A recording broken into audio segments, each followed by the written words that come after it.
Ketika Ishak sudah tua, dan matanya telah kabur sehingga ia tidak dapat melihat lagi, dipanggilnyalah Esau, anak sulungnya, serta berkata kepadanya, "Anakku," sahut Esau.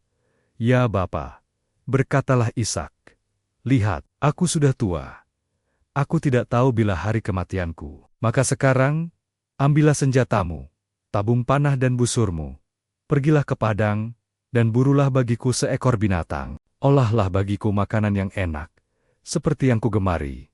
Sesudah itu bawalah kepadaku, supaya kumakan, agar aku memberkati engkau, sebelum aku mati." Tetapi Ribka mendengarkannya, ketika Ishak berkata kepada Esau, anaknya, setelah Esau pergi ke padang, memburu seekor binatang untuk dibawanya kepada ayahnya. Berkatalah Ribka kepada Yakub, anaknya, "Telah kudengar ayahmu berkata kepada Esau, kakakmu, bawalah bagiku seekor binatang buruan, dan olahlah bagiku makanan yang enak, supaya kumakan, dan supaya aku memberkati engkau di hadapan Tuhan sebelum aku mati. Maka sekarang, anakku, dengarkanlah perkataanku, seperti yang kuperintahkan kepadamu. Pergilah ke tempat kambing domba kita. Ambillah dari sana 2 anak kambing yang baik, maka aku akan mengolahnya menjadi makanan yang enak bagi ayahmu, seperti yang digemarinya. Bawalah itu kepada ayahmu, supaya dimakannya, agar dia memberkati engkau sebelum ia mati." Lalu kata Yakub kepada Ribka, ibunya, "Tetapi Esau, kakakku, adalah seorang yang berbulu badannya, sedang aku ini kulitku licin. Mungkin ayahku akan meraba aku, maka nanti ia akan menyangka bahwa aku mau memperolok-olokkan dia. Dengan demikian, aku akan mendatangkan kutuk atas diriku, dan bukan berkat." Tetapi ibunya berkata kepadanya, "Akulah yang menanggung kutuk itu, anakku. Dengarkan saja perkataanku. Pergilah ambil kambing-kambing itu."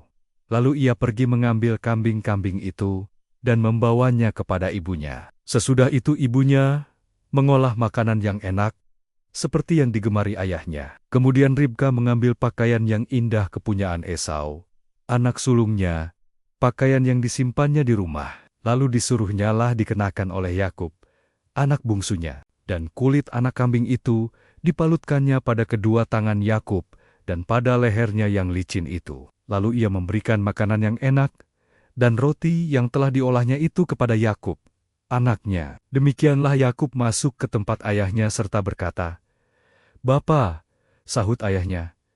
"Ya, anakku, siapakah engkau?" Kata Yakub kepada ayahnya, "Akulah Esau, anak sulungmu. Telah kulakukan seperti yang Bapa katakan kepadaku. Bangunlah, duduklah dan makanlah daging buruan masakanku ini, agar Bapa memberkati aku."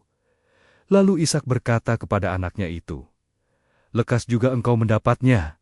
"Anakku," jawabnya, "karena Tuhan, Allahmu, membuat aku mencapai tujuanku." Lalu kata Ishak kepada Yakub, "Datanglah mendekat, anakku, supaya aku meraba engkau. Apakah engkau ini anakku Esau, atau bukan?" Maka Yakub mendekati Ishak, ayahnya, dan ayahnya itu merabanya serta berkata, "Kalau suara, suara Yakub, kalau tangan, tangan Esau." Jadi Ishak tidak mengenal dia, karena tangannya berbulu seperti tangan Esau, kakaknya. Ishak hendak memberkati dia, tetapi ia masih bertanya, "Benarkah engkau ini anakku Esau?" Jawabnya, "Ya." Lalu berkatalah Ishak, "Dekatkanlah makanan itu kepadaku, supaya ku makan daging buruan masakan anakku, agar aku memberkati engkau." Jadi didekatkannyalah makanan itu kepada ayahnya, lalu ia makan, dibawanya juga anggur kepadanya, lalu ia minum. Berkatalah Ishak, ayahnya, kepadanya, "Datanglah dekat-dekat dan ciumlah aku, anakku." Lalu datanglah Yakub dekat-dekat, dan diciumnyalah ayahnya. Ketika Ishak mencium bau pakaian Yakub, diberkatinyalah dia. Katanya, "Sesungguhnya bau anakku adalah sebagai bau padang yang diberkati Tuhan. Allah akan memberikan kepadamu embun yang dari langit, dan tanah-tanah gemuk di bumi dan gandum, serta anggur berlimpah-limpah. Bangsa-bangsa akan takluk kepadamu, dan suku-suku bangsa akan sujud kepadamu. Jadilah tuan atas saudara-saudaramu, dan anak-anak ibumu akan sujud kepadamu. Siapa yang mengutuk engkau, terkutuklah ia, dan siapa yang memberkati engkau, diberkatilah ia. Setelah Ishak selesai memberkati Yakub, dan baru saja Yakub keluar meninggalkan Ishak, ayahnya, pulanglah Esau, kakaknya, dari berburu. Ia juga menyediakan makanan yang enak, lalu membawanya kepada ayahnya. Katanya kepada ayahnya, "Bapa, bangunlah dan makan daging buruan masakan anakmu, agar engkau memberkati aku." Tetapi kata Ishak, ayahnya, kepadanya, "Siapakah engkau ini?" Sahutnya, "Akulah anakmu, anak sulungmu, Esau." Lalu terkejutlah Ishak dengan sangat serta berkata, "Siapakah gerangan dia yang memburu binatang itu dan yang telah membawanya kepadaku? Aku telah memakan semuanya sebelum engkau datang, dan telah memberkati dia, dan dia akan tetap orang yang diberkati." Sesudah Esau mendengar perkataan ayahnya itu, meraung-raunglah ia dengan sangat keras dalam kepedihan hatinya, serta berkata kepada ayahnya, "Berkatilah aku ini juga, ya Bapa." Jawab ayahnya, "Adikmu telah datang dengan tipu daya, dan telah merampas berkat yang untukmu itu." Kata Esau, "Bukankah tepat namanya Yakub? Karena ia telah 2 kali menipu aku. Hak kesulunganku telah dirampasnya, dan sekarang dirampasnya pula berkat yang untukku."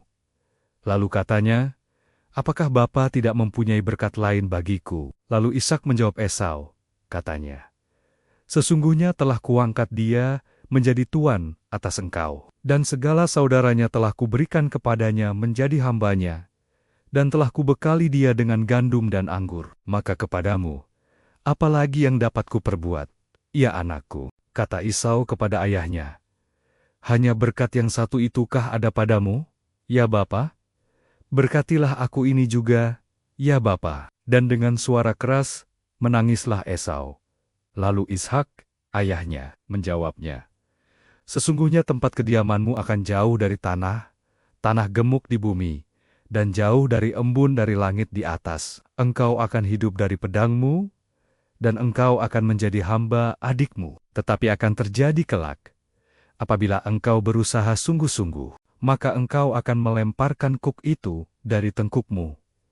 Esau menaruh dendam kepada Yakub karena berkat yang telah diberikan oleh ayahnya kepadanya. Lalu ia berkata kepada dirinya sendiri, "Hari-hari berkabung, karena kematian ayahku itu tidak akan lama lagi. Pada waktu itulah Yakub, adikku, akan kubunuh." Ketika diberitahukan perkataan Esau, anak sulungnya itu kepada Ribka, maka disuruhnyalah memanggil Yakub, anak bungsunya, lalu berkata kepadanya, "Esau, kakakmu, bermaksud membalas dendam membunuh engkau. Jadi sekarang, anakku, dengarkanlah perkataanku.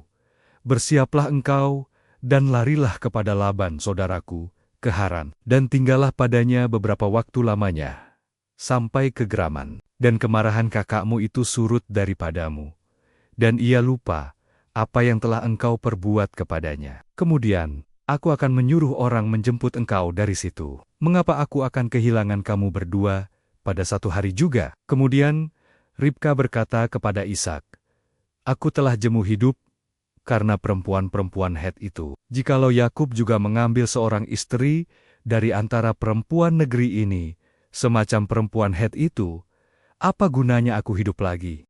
Kemudian, Ishak memanggil Yakub, lalu memberkati dia, serta memesankan kepadanya. Katanya, "Janganlah mengambil istri dari perempuan Kanaan. Bersiaplah, pergilah ke Padan Aram, ke rumah Betuel, ayah ibumu, dan ambillah dari situ seorang istri dari anak-anak Laban, saudara ibumu. Moga-moga Allah yang Maha Kuasa memberkati engkau, membuat engkau beranak cucu, dan membuat engkau menjadi banyak, sehingga engkau menjadi sekumpulan bangsa-bangsa. Moga-moga Ia memberikan kepadamu berkat yang untuk Abraham, kepadamu serta kepada keturunanmu, sehingga engkau memiliki negeri ini yang kau diami sebagai orang asing, yang telah diberikan Allah kepada Abraham." Demikianlah Ishak melepas Yakub. Lalu berangkatlah Yakub ke Padan Aram, kepada Laban anak Betuel, orang Aram itu, saudara Ribka ibu Yakub dan Esau.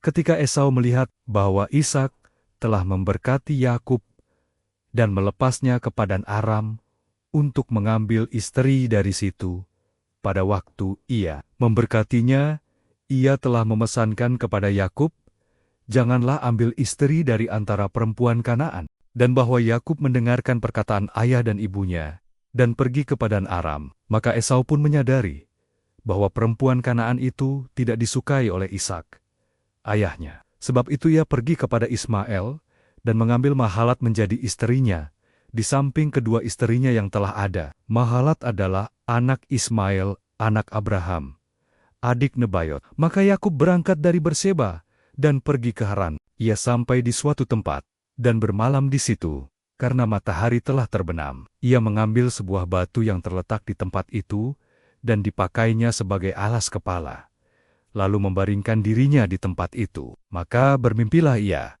Di bumi ada didirikan sebuah tangga, yang ujungnya sampai di langit, dan tampaklah malaikat-malaikat Allah turun naik di tangga itu. Berdirilah Tuhan di sampingnya dan berfirman, "Akulah Tuhan, Allah Abraham, nenekmu, dan Allah Ishak. Tanah tempat engkau berbaring ini, akan kuberikan kepadamu, dan kepada keturunanmu. Keturunanmu akan menjadi seperti debu tanah banyaknya, dan engkau akan mengembang ke sebelah timur, barat, utara, dan selatan. Dan olehmu serta keturunanmu semua kaum di muka bumi akan mendapat berkat. Sesungguhnya aku menyertai engkau, dan aku akan melindungi engkau kemanapun engkau pergi, dan aku akan membawa engkau kembali ke negeri ini. Sebab aku tidak akan meninggalkan engkau, melainkan tetap melakukan apa yang kujanjikan kepadamu ketika Yakub bangun dari tidurnya." Berkatalah ia, "Sesungguhnya Tuhan ada di tempat ini, dan aku tidak mengetahuinya." Ia takut dan berkata, "Alangkah dahsyatnya tempat ini. Ini tidak lain dari rumah Allah. Ini pintu gerbang sorga." Keesokan harinya, pagi-pagi, Yakub mengambil batu yang dipakainya sebagai alas kepala dan mendirikan itu menjadi tugu dan menuang minyak ke atasnya. Ia menamai tempat itu Betel. Dahulu, nama kota itu Luz. Lalu bernazarlah Yakub, "Jika Allah akan menyertai dan akan melindungi aku di jalan yang kutempuh ini, memberikan kepadaku roti untuk dimakan dan pakaian untuk dipakai, sehingga aku selamat kembali ke rumah ayahku, maka Tuhan akan menjadi Allahku, dan batu yang kudirikan sebagai tugu ini akan menjadi rumah Allah. Dari segala sesuatu yang engkau berikan kepadaku, akan selalu kupersembahkan 1/10 kepadamu."